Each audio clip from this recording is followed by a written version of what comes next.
क्या तुम अपनी माँ से इस हद तक प्यार कर सकते हो कि सबका मर्डर करने लगो? 1950s विस्कॉन्सिन का एक छोटा सा गांव जहाँ सब कुछ नॉर्मल था, पर एक घर में बहुत कुछ गलत हो रहा था। उस घर में रहता था एड जीन, एक सोशली ऑकवर्ड लड़का जिसे कोई सीरियस नहीं लेता था, बट ये सबकी बहुत बड़ी गलती थी। एड की माँ एक बहुत ही कंट्रोलिंग विमेन थी। वो एड और उसके भाई को दुनिया से काफी दूर रखती थी, ना सोशल लाइफ ना फ्रेंड्स, कुछ नहीं।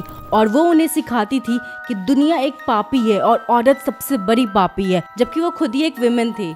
वो रोज एड को बाइबल के डार्क पैसेजेस सुनाती थी, सिन, पनिशमेंट, हेल। एड का दिमाग पूरी तरह से कंट्रोल हो गया था फियर, गिल्ट, ऑब्सेशन से। और फिर 1945 में एड की माँ गुजर गई। उसके बाद एड की सिर्फ एक ही मोटिव थी, अपनी माँ को वापस कैसे लाया जाए, और उसकी एक ऑब्सेशन ने उसे इंसान से दरिंदा बना दिया। फिर वो रातों में कब्रिस्तान जाने लगा, वहाँ से फ्रेशली बरीड बॉडीज को बाहर निकालता, उन्हें घर लाता, काटता और प्रिजर्व करता। कुछ समय बाद 2 विमेन्स उसी गांव से गायब हो गई और फिर पुलिस पहुंची एड के घर। और फिर जब पुलिस एड के घर पहुंची तो उन्होंने हिस्ट्री की सबसे डिस्टर्बिंग केस देखा। उन्होंने देखा स्कल से बने बोन से बने फर्नीचर्स, और सबसे डिस्टर्बिंग चीज जो पुलिस ने देखा वो थी एक वुमेन सूट जो कि पूरे ह्यूमन स्किन से बनी थी।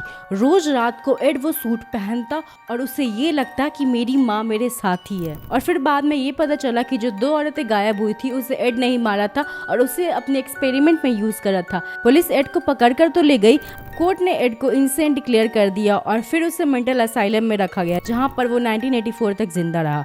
बट उस पे इंस्पायर्ड आज भी हॉलीवुड की कितनी सारी मूवीज है, जैसे कि Norman Bates, Buffalo Bill, Leatherface. अगर आपको ऐसी हॉरर और मर्डर केसेस में इंटरेस्ट है तो प्लीज़ फॉलो करो।